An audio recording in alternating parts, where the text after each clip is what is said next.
Kroger Tender Ray Beef, no other beef so fresh can be so tender, presents Hearts in Harmony, transcribed. K is for Kroger, C is for cut, B is for beef. KCB means Kroger cut beef, and Kroger cut beef means more meat for your money. Yes, Kroger cut beef gives you more meat, less waste. And the reason is this. Before the meat is weighed and priced, the Kroger method of cutting beef removes excess bone, excess waste, and stringy ends. Mind you, that's before the meat is weighed and priced, which means more meat for your money.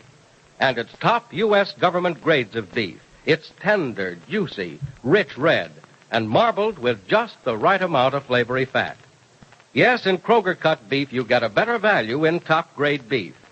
For example, take a specific cut of beef, say a Kroger cut chuck roast. Before the roast is weighed and priced, the Kroger method of cutting beef removes excess waste and stringy meat. That means you get a better value because you get more solid meat, only a minimum of bone. Yes, you receive more meat, less waste, whether you buy a steak or roast. So visit your neighborhood Kroger store soon. Get Kroger cut beef. It gives you more meat for your money. And now, Hearts in Harmony. There was excitement at the Gibbs home with the pending arrival of little Julie Martin, Peg Martin's 5.5-year-old daughter. But the excitement turned to deep concern when the child was not on the train. Back at the Gibbs house, Peg says to Penny, Penny, if Mother hasn't gone away somewhere with my daughter, why doesn't she answer her phone? Look, Peg, you know that your mother hasn't run away with Julie. She's probably at a friend's home, and we'll get in touch with her. The operator said that she'd ring her number until your mother answered. Oh, Penny, you don't know Mother the way I do. She'll do anything to have a way, and you know how much she wanted to keep Julie. But she said she'd send her to you, and I know she has, Peg. Listen to me a minute. Now, there's another train from New York in an hour. Maybe Julie will be on it. She might have missed the first train, you know. Well, then why didn't Mother call or wire? She ought to know I'd be frantic if Julie wasn't on the train as she was supposed to be. I don't know, Peg. That puzzles me, too. Well, it doesn't puzzle me. This is just Mother doing what she wants to do, no matter how much it hurts anyone else. Oh, I know I shouldn't talk that way about my own mother. No, you mustn't talk that way, Peg. You're only speculating as to what she's done. You can't be sure.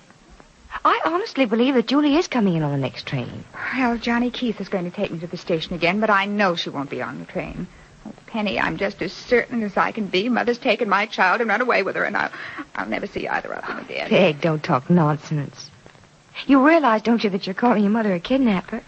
You know that's ridiculous. I know it sounds ridiculous, Penny, but Mother wouldn't consider it kidnapping. You know how she feels about Julie. It's almost as if the child were hers, not mine. Of course she's attached to Julie, but you know that she recognizes you as the child's mother, don't you? Peg, I'm sure that deep down in her heart she wants the child to be with you. Then why didn't she put Julie on the train as she promised she'd do? Maybe she missed the train, or maybe something else has happened. Oh, Penny, I never thought about that. Maybe something did happen. Maybe they're both in a hospital. Now you're getting all upset over nothing. Listen, Peg, and be quiet a minute. I didn't mean that they had been hurt. I meant maybe they were delayed somehow. Oh, Penny, if I ever have Julie with me again, I'll never let her out of my sight. Not ever. I just can't go through a thing like this again. I know how upset you must be. We're all upset about it. Well, anyway, you'll be seeing Julie soon, and then everything will be explained. As far as I'm concerned, it's already explained. Mother just won't let me have my own child. Peg, now stop saying that. At the very worst, your mother's unhappy about giving Julie up. Maybe that's why she hasn't phoned or telegraphed. Though I don't really believe she'd do that to you. You believe the best about everyone, don't you, Penny? I try to, Peg. No matter what a person is or does, there's always good in that person. And I like to look at the good in people. And make excuses for the bad in them, I suppose. Well, none of us is perfect. Why should we criticize people for their faults when we have faults of our own? I don't say we should criticize, but we don't have to be so blind we just can't see the wrong in people. I know where my mother's wrong about a lot of things, and I'm a fool to pretend that I don't. But she is your mother, Peg. And you know that she loves you. I sometimes wonder just how much my mother loves me. Peg Martin, you really ought to be ashamed of yourself. Do you know that? Yes, I know, and I am. But, Penny, you don't know the half of it. Oh, I could tell you a lot of things, but I won't. You just wouldn't believe what you heard. No, what do you mean? What could you tell me? Oh, nothing. I'd just rather not go into it. I'm sure you don't want to hear it. It isn't very pleasant. Now you're just being mysterious. I'm sorry. I shouldn't have mentioned it in the first place. I didn't mean to. It just slipped out. Please, Penny, don't ask me about it. All right, I won't. Well, Johnny... Oh, there he is. Let him in, Peg, will you? Of course. Oh, look at the time. You and Johnny will have to hurry if you expect to meet the train. Oh, it is getting late, isn't it? I've been so upset I hadn't noticed. Hello, Peg. All set? Yes, Johnny, just as soon as I get my hat and coat. Come on in. Well, we'll have to hurry. I was delayed at the office and didn't see how late it was getting. Want to come with us, Penny? No, thanks, Johnny. I don't think I better. Doctor wants me to stay around the house a few more days. The ride won't hurt you, Penny, and maybe you'll bring me luck. Oh, I think we'll find Julie this time, Peg. And come to think of it, Penny's right. She's smart to stay home. Oh, now, look. Don't fuss around with that hat and coat. We've got to get out of here if we want to meet that train. Oh, to tell you the truth, Johnny, I just have a feeling that Julie isn't going to be on that train. Well, she is so. Of course she is, Peg. You know she'll be on that train, or you'd have heard from your mother. Or have you heard? No, I haven't heard a thing. The long-distance operator said she'd keep trying Mother's every 20 minutes and call us when she got her. Well, if Julie isn't on the train, I'm sure we'll hear from your mother, Peg. Oh, let's not talk about it this way. Julie will be on the train, I'm sure of it. Come on now. Get out of here, you two.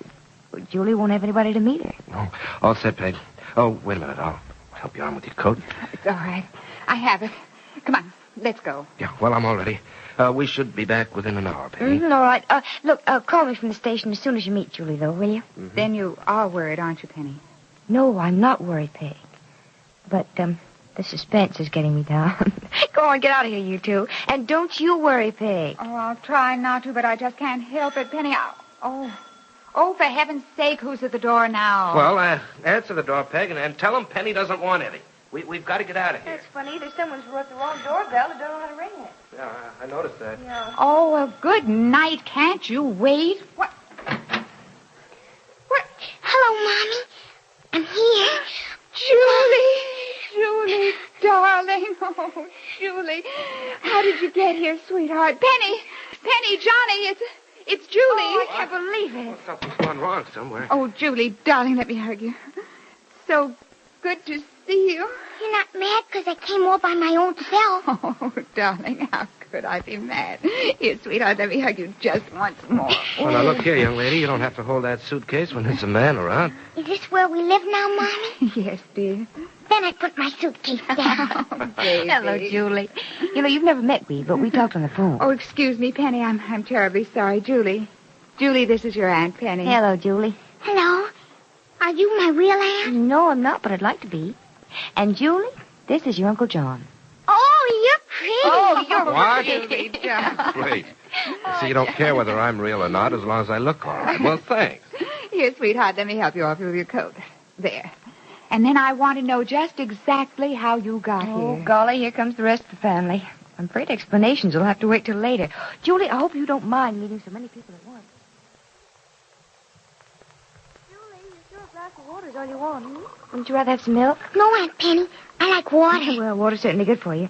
Here you go. Hey, don't drink it so fast. I won't. Oh, golly, those are awfully big swallows for such a little girl. Not so fast, Julie. But it makes me thirsty faster. Well, you can get unthirsty just as fast if you take it a little slower. All right. But when I get water for myself, I drink it awful fast. Well, somehow I don't think you should. All done. Would you like some more? No, thank you. All right. Come on now, let's go I inside. have to wash the glass, don't I, Aunt Penny? You have to wash the glass. Oh, no, darling. Grandma made me wash everything of mine my own self. Well, you're not with your grandma now, Julie. Come on, honey. Let's go in the living room. We can talk. I like that. You would, hmm? I like you. Well, I like you, too. Oh, Julie. Aren't you happy to be with your mama again? Oh, yes, I am. Where's Mommy now? Did she go away again? No, Julie, she didn't go away again. She's upstairs sleeping. After the excitement of seeing you, she was tired, you know. Aren't you tired, too? No, I'm not. I've had a good long rest. Okay, come on over here now. We'll sit down on the sofa and talk. I like talking. Grandma never let me sit and talk. I always had to go out and play. Well, you like to go out and play, too, don't you? Oh, yes, but I had to play by my own self lots of the time. You did? Why? The other children were scared of Grandma. She yelled at them. Oh, I see. Well, you and I are just going to sit here and talk, and you can talk all you like. You know, I missed most of what you said about how you got here, Julie. The train was early, was it? Yes. Oh, it went very fast, and we got here too soon, the man said. Oh, it was fun going fast. I looked out of the window, and everything went by in an awful hurry. I imagine it did. But I still want to know how you got here from the station, Julie. That's the part I missed. Well, a man in the station wanted to know where I was going. I told him I was going to live with my Mommy. He asked me Mommy's name, and I said her name was Mrs. Martin. And he brought you here? Yes. He was awful nice. He had a big yellow automobile and a little black box inside it. Went tick, tick, and click, click. The man said somebody had to pay money when I got here. And I said I had money. So he took mine. Oh, now I see it all. You came here in a taxicab, hmm? You know, you really should have let him bring you to the door, Julie. Well, he was going to, Aunt Penny, but I said no. I was going to surprise Mommy. Well, you sure did surprise Mommy. You surprised all of us.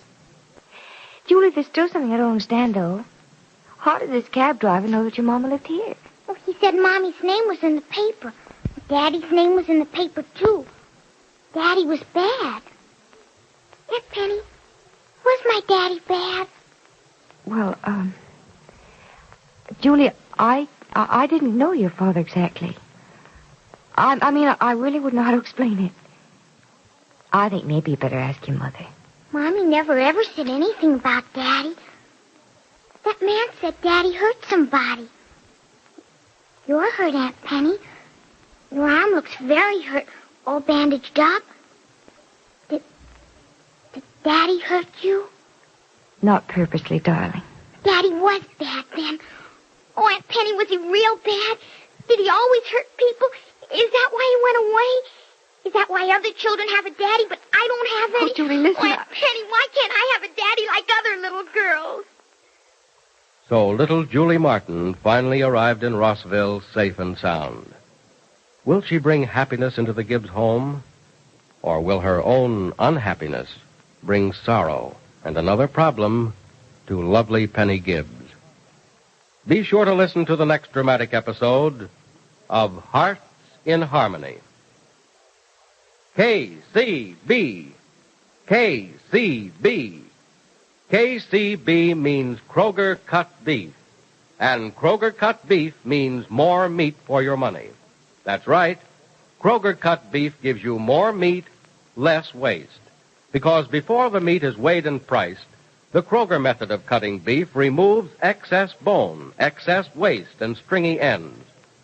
For example, if porterhouse steak is your favorite, you'll find that at Kroger's you don't pay steak price for stringy ends and waste. The Kroger method of cutting beef removes the long, stringy end and excess waste before the steak is weighed and priced. But see for yourself by visiting your Kroger store. Notice that you get more meat, less waste, and it's top U.S. government grades of beef. Beef that's tender, juicy, rich red, and marbled with just the right amount of flavory fat. Remember, whether you buy a steak or roast, Kroger cut beef gives you more meat for your money. Yes, everybody's happy when you go to your neighborhood Kroger store for Kroger cut beef. Your family loves the deliciousness, the juicy flavor of Kroger beef. You love the way it cooks up so perfectly. And your pocketbook loves the fact that Kroger cut beef gives you more meat for your money. Get some without delay. Get Kroger cut beef and get more meat, less waste at your neighborhood Kroger store. Be sure to listen in tomorrow, same time, same station, for another absorbing transcribed chapter of Hearts in Harmony.